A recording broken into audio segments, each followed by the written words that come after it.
Miyamoto Musashi दुनिया के उन सबसे महानतम तलवारबाजों में से एक थे जो इस धरती पर कभी चले होंगे।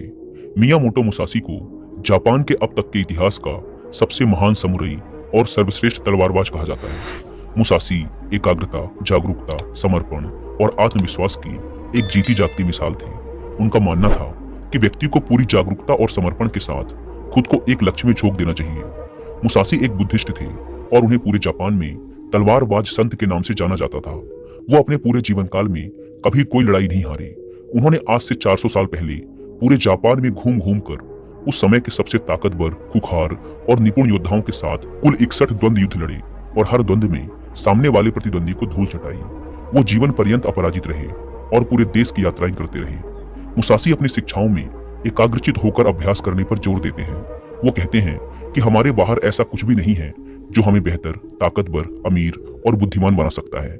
सब कुछ हमारे भीतर है, इसीलिए कुछ भी अपने से बाहर मत ढूंढो। 17वीं शताब्दी में जापान के सबसे ताकतवर और प्रसिद्ध समुराई होने के बाद भी उन्होंने अचानक से हिंसा का त्याग कर दिया और दुनिया के शोर शराबे से दूर जंगल की एक गुफा में रहने लगी, जहां उन्होंने कई महीनों तक गहरे ध्यान का अभ्यास किया। अपनी मृत्यु के सिर्फ 7 दिन पहले उन्होंने अपने चहेते शिष्य के लिए एक किताब लिखी और उसे नाम दिया डोकोडो, जिसका मतलब है आर्ट ऑफ वॉकिंग अलोन, यानी अकेले चलने की कला। उन्होंने अपने पूरे जीवन में जो कुछ भी सीखा या अनुभव किया उसे इस किताब के अंदर 21 नियमों में बदल दिया, जिसमें से 9 महत्वपूर्ण नियमों के बारे में आज हम इस वीडियो में बात करेंगे। लेकिन उससे पहले हम ये जानने का प्रयास करते हैं कि उस महान इंसान ने किस सोच के साथ इस किताब को लिखा होगा। आखिर किन पिलरों पर यह किताब खड़ी है? तो पहला पिलर है आत्मानुशासन। मुसाशी का मानना था कि आत्मानुशासन एक खुशहाल जीवन जीने के लिए सबसे जरूरी चीज है। बिना आत्मनियंत्रण के व्यक्ति अपनी भावनाओं और लालसाओं का गुलाम बन जाता है और फिर इसके वश में आकर गलत निर्णय लेता है और गलत रास्ते पर चल पड़ता है। जीवन में अनुशासन लाकर हम अपने लक्ष्य के प्रति एकाग्रचित रह सकते हैं और ऐसे निर्णय ले सकते हैं जो हमारे सिद्धांतों और जीवन मूल्यों से मेल खाते हैं। दूसरा पिलर है माइंडफुलनेस, यानी जागरूकता। मुसाशी मानते थे कि वर्तमान में जीना और जागरूक होकर जीना जीवन जीने का सही तरीका है। जब हम वर्तमान में रहते हैं तो अपने चारों ओर की सुंदरता और अच्छाइयों को देख पाते हैं, उन्हें महसूस कर पाते हैं और छोटी छोटी चीजों में खुश रहने लगते हैं। तीसरा और आखिरी पिलर है डिटैचमेंट, यानी अनासक्ति। मुसाशी का मानना था कि बाहरी चीजों और घटनाओं से खुद को जोड़ लेना दुख का कारण है। खुद को हर तरह के लगाव से दूर करके ही व्यक्ति आत्म शांति प्राप्त कर सकता है और एक संतुष्ट जीवन जी सकता है।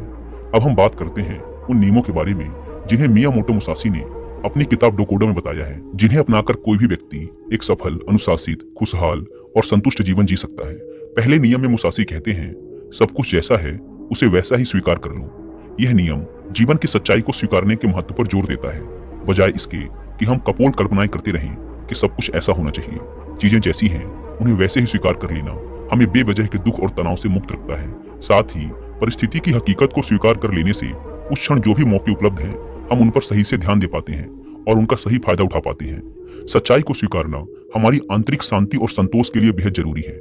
जब हम अपने आसपास की चीजों और लोगों को वो जैसे हैं उन्हें वैसा ही स्वीकार करना सीख जाते हैं तो हमारे अंदर का वो घमंड जो लोगों या बाहरी परिस्थितियों को बदलना और नियंत्रित करना चाहता है वह खत्म हो जाता है और हम ज्यादा शांतिपूर्ण तरीके से रह पाते हैं। इस नियम के माध्यम से मियामोटो मुसाशी हमें दुनिया को खुले दिल और दिमाग से बिना किसी पूर्व निर्णय के देखना सिखाते हैं और ऐसा करके हम दुनिया को वो जैसी है उसे वैसा ही देख पाते हैं, ना कि अपनी इच्छाओं और कल्पनाओं के चश्मे पहनकर। हालांकि यह कहना जितना आसान है करना उतना ही मुश्किल है, क्योंकि हर परिस्थिति को स्वीकार लेना आसान नहीं होता, खासकर तब जब हमारी उम्मीदें और सपने टूटते हैं या फिर हमारा कोई अपना हमें हमेशा के लिए छोड़कर चला जाता है। लेकिन फिर भी सच्चाई को स्वीकार लेने से व्यक्ति अंदर से शांत और हल्का महसूस करता है। जिस व्यक्ति ने परिस्थिति को स्वीकारने की आदत डाल ली है उसके सामने फिर चाहे कितनी मुसीबतें आए वो हर हाल में मुस्कुरा सकता है।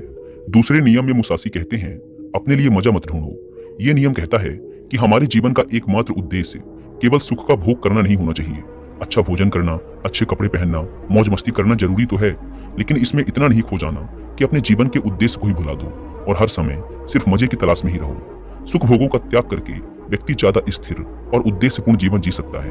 हर रोज खुद से पूछो, क्या मेरा जन्म सिर्फ खाने, पीने और मजे करने के लिए हुआ है या फिर मेरे जीवन का कोई मकसद भी है? मजे के पीछे भागना हर व्यक्ति की आंतरिक चाहत होती है, लेकिन यही मजा उसके दुख का कारण भी बनता है। जब हम सिर्फ मजे के पीछे भागते हैं तो हम अपनी आदतों और चीजों के आदी हो जाते हैं। ये नियम हमें मध्य में रहकर जीवन जीने को प्रोत्साहित करता है।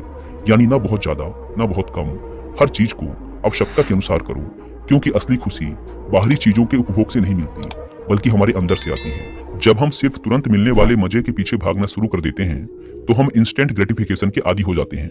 यानी हम सिर्फ ऐसा ही काम करते हैं जिसका रिजल्ट हमें तुरंत मिल जाए। हमारा मन बड़ी योजनाओं या बड़े लक्ष्यों पर काम करने की काबिलियत खो देता है। हम किसी भी काम में लंबे समय तक फोकस नहीं कर पाते और जीवन के बड़े लक्ष्यों को हासिल करने से चूक जाते हैं। तीसरा नियम, जो हो गया उसका पश्चाताप मत करो। ये नियम हमें याद दिलाता है कि हम अपने अतीत को बदल नहीं सकते और अतीत में हुई गलतियां या बुरी घटनाओं को याद करके हम केवल दुखी ही हो सकते हैं।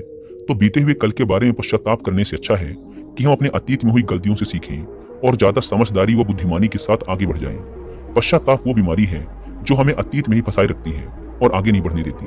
इस नियम में मुसासी हमें अतीत में हुई गलतियों को स्वीकारने और खुद को व दूसरों को माफ करने के लिए प्रोत्साहित करते हैं। हमें यह स्वीकार करना चाहिए कि आज हम जहाँ पर भी हैं अतीत में घटी घटनाओं और लिए गए निर्णयों की बदौलत ही हैं। ऐसा करके हम स्वयं को अतीत के भार से मुक्त करके मौका देते हैं वर्तमान से जुड़ने का। निश्चित रूप से इस नियम में मुसासी हमें अतीत को भूलने के लिए नहीं कह रहे, बल्कि जिसे बदला नहीं जा सकता उसे स्वीकार करके उससे सीख के ज्यादा स्पष्टता और बड़े उद्देश्य के साथ आगे बढ़ने के लिए कह रहे हैं। चौथा नियम, अपनी अधूरी भावनाओं पर निर्भर मत करो। ये नियम हमें अपनी अधूरी भावनाओं के वशीभूत होकर निर्णय लेने से रोकता है, जैसे गुस्सा, अति उत्साह, जलन इत्यादि। हम अक्सर अपनी अधूरी भावनाओं के आधार पर निर्णय ले लेते हैं जो आगे चलकर हमारा बहुत ज्यादा नुकसान करते हैं। मुसासी कहते हैं कि व्यक्ति को खुद की गहरी समझ और परिस्थिति के अनुसार ही निर्णय लेना चाहिए। ऐसा करके हम खुद को अधूरी जानकारी के साथ जल्दबाजी भरे निर्णय लेने से बचा सकते हैं, जिसके लिए बाद में हमें पछताना पड़ेगा।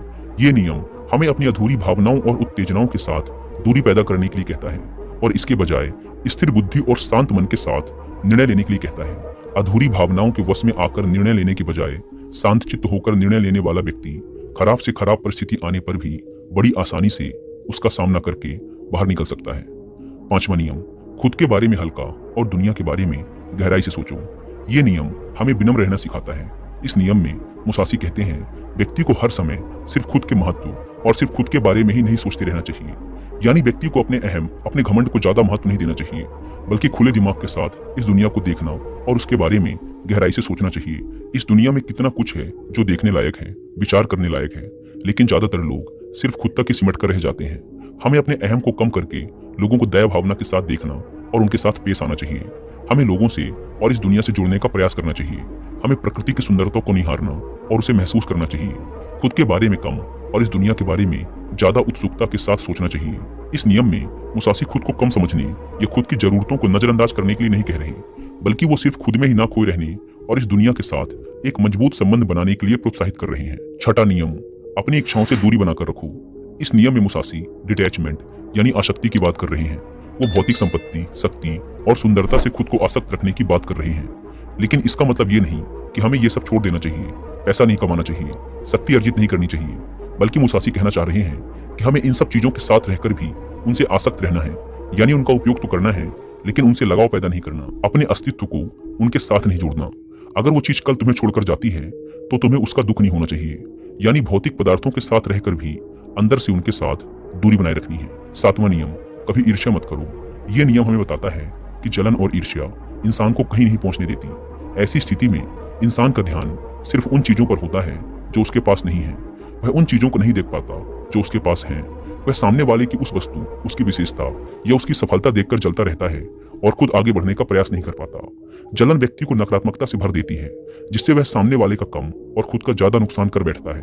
हमें यह याद रखना चाहिए कि जिसने जिस स्तर की मेहनत की है उसे उस स्तर की सफलता जरूर मिलनी चाहिए और हमें इससे जलन नहीं बल्कि खुशी महसूस करनी चाहिए, क्योंकि उतनी मेहनत करके हम भी वो चीज, ये सफलता हासिल कर सकते हैं। हमें समझना चाहिए कि हम सबकी परिस्थितियां अलग थी, रास्ते अलग थे, सोच और मेहनत अलग थी, इसीलिए सफलता भी अलग अलग स्तर की ही मिलेगी। हम अपने अंदर की ईर्ष्या को खत्म करके ज्यादा शांत और खुशहाल जीवन जी सकते हैं, लोगों से ज्यादा सीख सकते हैं और उनके साथ गहरे संबंध बना सकते हैं। आठवां नियम, अलग होने से कभी दुखी मत हो। इस नियम में मुसासी समझाना चाहते हैं कि अलग होना इस प्रकृति का एक स्थायी नियम है। हर किसी को कभी न कभी किसी न किसी से अलग होना ही पड़ेगा। ये जीवन अस्थायी है, ये दुनिया अस्थायी है और हमें इसे स्वीकार कर लेना चाहिए। मुसासी जीवन भर जापान की यात्रा करते रहे, लेकिन उन्हें कभी भी किसी के अलग होने से तनिक भी दुख नहीं हुआ, क्योंकि उन्होंने स्वीकार लिया था कि अलग होना प्रकृति का नियम है और इस नियम के खिलाफ जाकर हम केवल दुखी हो सकते हैं और कुछ नहीं। 9वां नियम, क्रोध और शिकायत खुद के लिए व दूसरों के लिए, दोनों के लिए हानिकारक है। ये नियम हमें नकारात्मक ऊर्जा की जीवन बर्बाद कर देने वाली शक्ति के बारे में चेतावनी देता है, जिसके बस में आकर लोग एक दूसरे के प्रति कड़वाहट और गुस्से से भर जाते हैं। मुसासी कहते हैं कि क्रोध और शिकायत करने की बजाय व्यक्ति को शांतिपूर्ण तरीके से बीच का समाधान निकालना चाहिए। मुसासी ने जीवन भर तलवारबाजी की, बड़े से बड़े खुखार योद्धाओं को हराया, लेकिन उन्होंने कभी भी क्रोध या शिकायत नहीं की। वो हर लड़ाई के दौरान खुद के दिमाग को बर्फ की तरह ठंडा रखते थे और कभी भी अपनी योजना को दोहराया नहीं। हर बार एक नई योजना के साथ युद्ध लड़ते थे। इसीलिए शायद वो कभी नहीं हारे, क्योंकि मुसासी के काम में अगर एक सेकंड के लिए भी मन विचलित होता है तो उनका सिर धड़ से अलग हो सकता था। इसीलिए मुसासी सिखाते हैं कि परिस्थिति चाहे जैसी भी हो, खुद को शांत रखो और शिकायत करना छोड़ दो। दोस्तों, उम्मीद है कि आपको मियामोटो मुसासी की किताब डोकोडो के ये 9 नियम पसंद आए होंगे और आपने भी इनसे